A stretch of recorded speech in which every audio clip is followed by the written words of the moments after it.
هتعمل ايه لو قلت لك ان انت ممكن تدرس في واحده من افضل الجامعات في تركيا؟ Şu anda üniversitemizin 3 fakültesinden, 3 kampüsünden birisinde olan Kemal Gözükara yerleşkesindeyiz. Ve doğal olarak bizim kampüsümüz, üniversitemiz yani doğayla iç içe olduğu için bayağı zaten güzel bir alan. Yani kampüs açısından hem geniş bir alan hem refah olsun hem insanların buraya...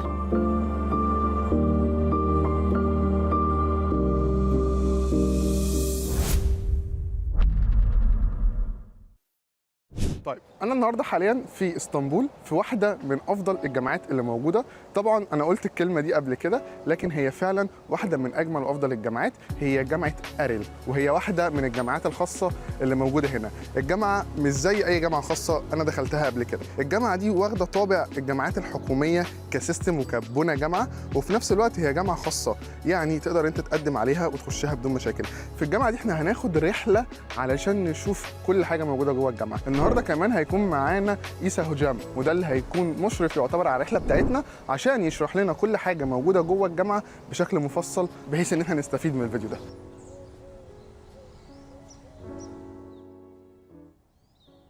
طيب من اول ما تخش من البوابه او اول ما تخش الجامعه بشكل عام، وانا في الطريق جاي على هنا شفت فيلل وحاجات زي كده، فكنت بسال اللي معايا هو ليه المكان عامل زي الفندق؟ هي دي الجامعه ولا احنا لسه ما وصلناش؟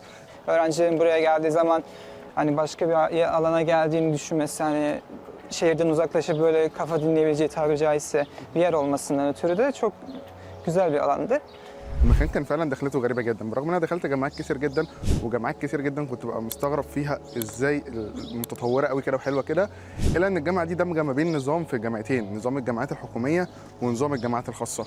الجامعات الخاصه بيبقى لها سيستم معين في بين الجامعه ذات نفسها، الجامعات الحكوميه كذلك بيبقى لها سيستم معين، لكن جامعه ضم الحاجتين انها جامعه خاصه بسيستم جامعات حكوميه، ده اللي بالنسبه لي كان جديد. الجامعه كذلك لها مباني دراسيه طبعا، زي مثلا المبنى اللي ورانا ده المبنى اللي فيه فصول الدراسه وتقدر تذاكر فيه. وطبعا الجامعه اتاسست من مده طويله جدا، عشان كده تلاقيها هي واخده نظام الجامعات الحكوميه. الجامعه اتاسست 1990، وده يعتبر تاريخ قديم شويه مقارنه بالجامعات الخاصه الباقيه. الجامعه غريبه جدا، انا دخلت جامعات تانية كتير بس دي بالنسبه لي كانت جامعه مميزه جدا، مش هنقول عشان الشجر وعلشان نظام التعليم وبس، لا الجامعه مهتميه بالتفاصيل ومهتميه ان هي عامله حاجه مختلفه. انت حرفيا بتدرس جوه كومباوند فيلل فيها شؤون الطلبه، وعندك مبنى جامعي كبير جدا وفي خدمات كتير جدا. خلينا بقى نروح مع بعض ونشوف ايه الخدمات اللي متاحه في الجامعه. Girdiğimizde karşımıza gelen kafeteryalarımız, işte dışarıdaki kafeterya daha doğrusu, içeride de yemekhanemiz bulunmakta. Ama dışarıda işte öğrencilerin oturup sohbet edebileceği, bir arada gördüğünüz gibi burada da açık bir alan bulunmakta. Gerektiğinde fuarlarımızla mesela acent şeyler, böyle firmaların gelmesi de burada yapılmakta. Burada aynı zamanda etkinlikler yapılmakta. Yani tabii şu anda üniversitemizin içini de tanıtacağımız zaman işte spor salonu olsun, kütüphanemiz olsun, işte sınıflarımız olsun, yemekhanemiz olsun, hepsini de tabii ki de göstereceğiz. احنا في واحد من المباني اللي موجوده في جامعه اريل، هو الدور اللي فيه المعامل اللي موجوده للتخصصات، وانا حاليا قدام اكتر من معمل. طيب المعمل ده هو معمل هندسه السيارات، وحواليا هنا الفصل اللي المفروض تدرس فيه ما بين عملي وما بين نظري. الجامعه فيها نظام تطبيق العملي بشكل كبير جدا والنظري كذلك بشكل كبير جدا. عندك هنا الكراسي وهنا السبوره وهنا الحاجات العمليه عامه اللي هم المفروض بيتعلموا. هنا مجمع او خلينا نقول معامل لكذا تخصص هندسي. هنا مثلا الثيرمودايناميك، الحاجات الخاصه بيه على ما اعتقد، يعني انا ما عنديش علم قوي بالحاجات دي بصراحه. كذلك هنا ده حاجات خاصه غالبا بتخصص الطيران، غالبا برضه مش متاكد منها قوي. وفي هنا حاجات برضه ليها علاقه بالميه بشكل عام.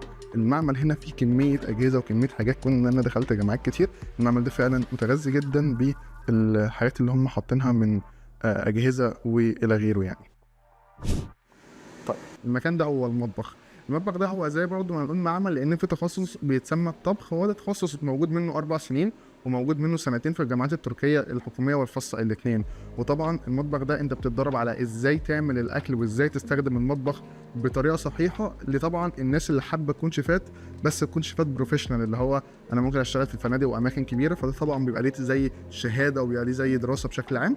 فالموضوع هنا هم مهتمين بيه جدا، وده طبعا بيساعد الطالب اللي بيطلع من الجامعه على الحياه العمليه على طول او حياه الشغل، بيبقى طالع اصلا وهو متدرب على اللي درسه ده في الجامعات بشكل كبير. كمان كده لو لفينا مع بعض هنلاقي ان هنا في سبوره، يعني ده مكان للدراسه فعلا، وهو كمان الدكتور بيبقى عنده بوتاجاز ليه وكل الادوات الخاصه بيه علشان يعلم الطلاب ازاي يشتغلوا في الحاجات دي بشكل سليم. ودي من الحاجات الحلوه جدا واللي اول مره على فكره اشوفها في جامعه، لان هم عاملين مطبخ منفصل للطلاب بعيد بقى عن المطبخ بتاع الجامعه، لان اغلب الطلاب اللي في الجامعات التانيه اللي بيدرسوا التخصص ده بيتعلموا في مطبخ الجامعه الرئيسي، وده طبعا افضل بكتير ان هم يكونوا منعزلين في مكان خاص بيهم.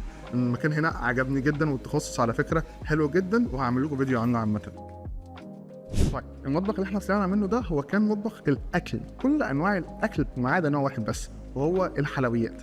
هم عاملين معمل تاني او مطبخ تاني للحلويات، بس انك تبقى شيف متخصص في الحلويات، ازاي تعمل حلويات بطريقه صحيحه بطريقه صحيه. المواضيع دي على فكره بشكل عام بيكون ليها شهادات، والجامعه دي من واحده من الجامعات اللي مهتميه جدا بالتخصصات دي. طيب انا حاليا في احد الاماكن اللي المفروض ان احنا بنحضر فيها المحاضرات. الجامعه زي ما قلت لكم في الاول خالص واخده طابع الجامعات الحكوميه، ان واخده نفس الديزاينات والاشكال والنظام بتاعها، لان هي جامعه قديمه يعتبر، فبالتالي كانت بتطبق اللي كان سائد في فترتها. وفي نفس الوقت هي جامعه خاصه ان انت تقدر تخشها بدون شرط مجموع، تقدر تدرس باللغه اللي انت حاببها اذا كان انجليزي او تركي. الجامعه بصراحه لما لفيت فيها من النظره الاولى حسيت ان لا في حاجات كده محتاجه تتظبط، لكن لما لفيت فيها لا الجامعه كبيره جدا، معاملها مهتمين بيها جدا، مهتمين بالانشطه جدا جدا. الاماكن بتاعت المحاضرات حلوه جدا، النظام الدراسه فيها طبعا كونها جامعه قديمه بيكون ممتاز جدا، فمن وجهه نظري الجامعه كويسه جدا.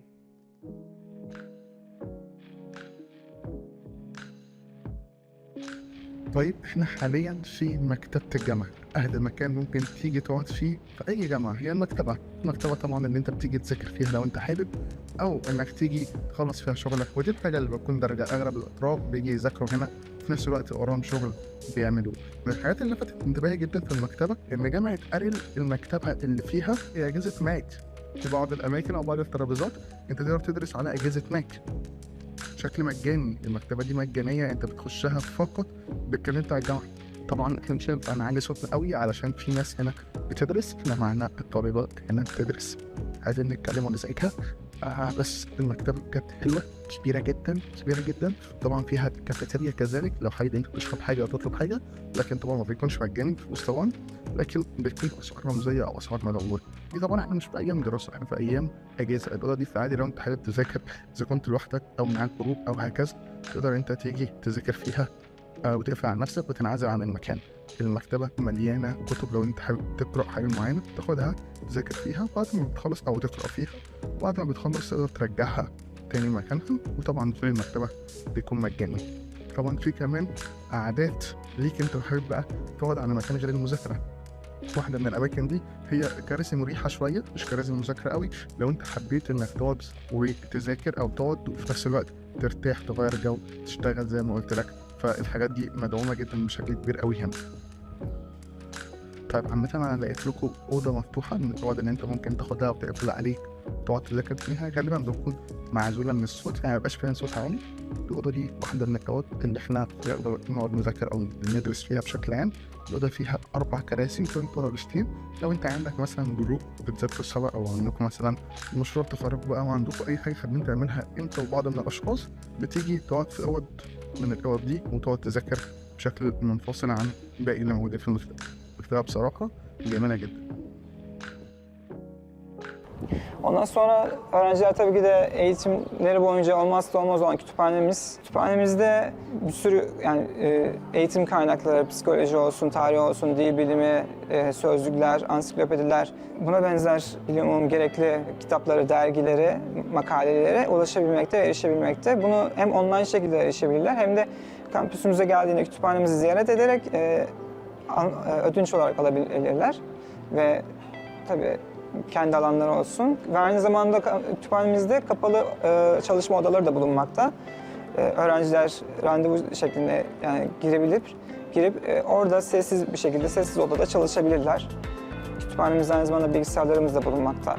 Ve bir ekran karşınıza çıkacak ve aynı zamanda sizin işinizi kolaylaştırmak için oraya dergi ismini, makale ismini, kitap ismini yazarak o kitabın da olup olmadığını da öğrenebilirsiniz ki böylece zaman kazanırsınız. Aynı zamanda bu kampüsümüzde spor salonlarımız da bulunmaktadır. Yüzme havuzu, spor salonu, bir fitness salonumuz bulunmakta. Yani öğrenciler dilerse sporla da ilgilenebilecekleri, özel derslerden de uzaklaşıp kendilerini fiziksel de olarak ilerletmek isteyecekleri zaman öğrencilerimiz geldiği zaman tabii ki de bazı sıkıntı, oluşumla alakalı bazı düşünceleri, endişeleri haklı olarak olmakta olup bu konuda da bizim çözümlerimiz, servislerimiz bulunmaktadır. Aynı zamanda buraya gelen İETT otobüsleri de bulunmaktadır. Gerekirse okul servislerini de kullanabilirler, İETT otobüsünü de kullanabilirler. Bu şekilde de kampüse ulaşabilirler. Kemal Gözlükara yerleşkesine ise servis ve İETT otobüsleri bu zorluğun da ortadan kalkmasıyla güzel oluşturabilir bir kampüs olmaktadır.